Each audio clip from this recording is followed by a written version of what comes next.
Hey guys, what's up this morning? Thanks for tuning back into the channel, much appreciated. And actually I'm out here on Table Rock Lake right now, or getting ready to get on Table Rock Lake for another on the water lesson today. Should be a good day on the lake today, and got a couple minutes here to do today's video, and got a really good tip video for you guys today. And I want to talk about the 5 lures that you should not, or the 5 lure categories that you should never use with braided fishing line. Because, one of the things, guys, I see a lot is, fishing with co-anglers and fishing with anglers that are really new to fishing and want to learn more about fishing, is a lot of them tend to use braided line way too much. They have got something, they've come across information, or they've come across something they've seen or read that they feel they should be using braided line for an advantages. But really, there's applications you never want to use this, because it's going to take fish away from you. It's going to cut down your strikes tremendously. It's going to cause you to lose a lot of fish. And there's other applications where monofilament and fluorocarbon's better. So today, I want to go through the 5 basic lure categories and sort of show you the ones you should never use with braided line. So let's check them out. Okay, the first lure category you never want to use braided line with was a crankbait. Any type of a crankbait. This is a Megabass Z2 right here, but I don't care if it's a big deep diving crankbait. I don't care if it's a square bill crankbait, finesse crankbait, whatever. You never want to use braided fishing line on a crankbait, simply because the braided line has no stretch, and you need that stretch on a crankbait as far as being able to land that fish efficiently. You need a little bit of stretch in order for it to give when that fish comes up from behind a crankbait and inhales it. You want that little bit of stretch that allows that bait to come back, and with a braided line you don't. Also, I think braided line telegraphs itself a lot of times where the fish can see it. Never use braided line with a crankbait. Second category is a jerk bait. This is an old-time Bomber Model A. The only reason I don't have a Megabass 110 here is because I left my Megabass box at the house today. But you never want to use braided line or even braid to fluorocarbon with a jerk bait ever. A jerk bait is another one of those baits that you've got to have stretch in. Stretch is critical on that, as far as being able to get a good hook in that fish and being able to land the fish effectively. Also, most of the time you're fishing a jerkbait in clear water, and again, braided line is very visible to the fish, so you never want to use that. And also, as far as the lure manipulation and getting the right action on a jerkbait, you simply cannot duplicate the action on a jerkbait with braided line the way that you can with a fluorocarbon or monofilament. So never use braided line on a jerkbait. The next one's going to surprise you guys a little bit, is a topwater lure. This is the Megabass Diamante. Don't care if you use a Zara spook or whatever. You see a lot of guys using braided line on walking topwaters, and sometimes they use braided line with monofilament. Guys, this is not a good idea, because again, topwaters are another bait that you want to be able to have a little bit of give to it.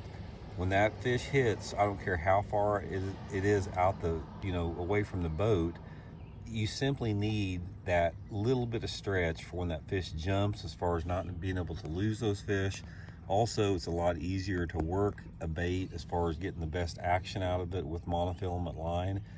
And another reason I don't like it is if I'm fishing a topwater, say I want to slow this thing down or stop it in the water, then I've got that braided line floating in the water, and that's another negative for the fish to see as far as the braided line goes. So never use braided line on a topwater lure, even though you probably read that some guys do.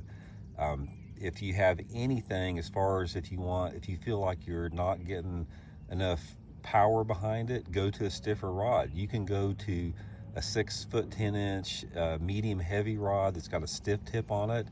Use your monofilament line, and that extra, the stiff tip on the rod will make up for any extra flex that you may have or stretch on the line at the end of a long cast. But you're going to get more bites and land more fish by not using braided line on a walking topwater. Next one is a swim bait. This is the Megabass Dark Sleeper here. Any swim bait category, guys, I don't care what type of swim bait that you're using. It can be, some type of a finessier model like this, or it can be like a 5-inch paddle tail.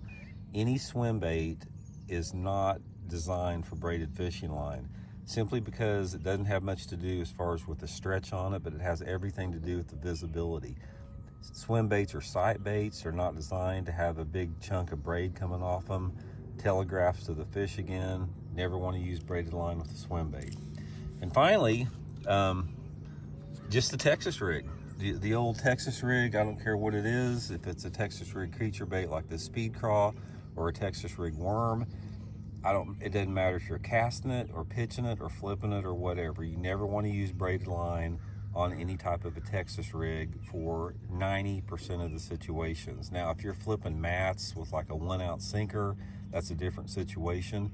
But if you're like pitching these things around boat docks, pitching them in around laydown stumps or brush piles, you always want to use fluorocarbon. It's going to come through that cover better. You're going to get more bites. You're going to land more fish. I see a lot of guys out there using braided line on Texas rig or jigs when they're fishing, you know, open cover, again, like boat docks or laydowns and that type of stuff, and they're just taking strikes away from themselves. So anyway, that's the basic categories again, guys. Crankbaits, jerk baits, swim baits, topwaters, Texas rig, not designed for braided line.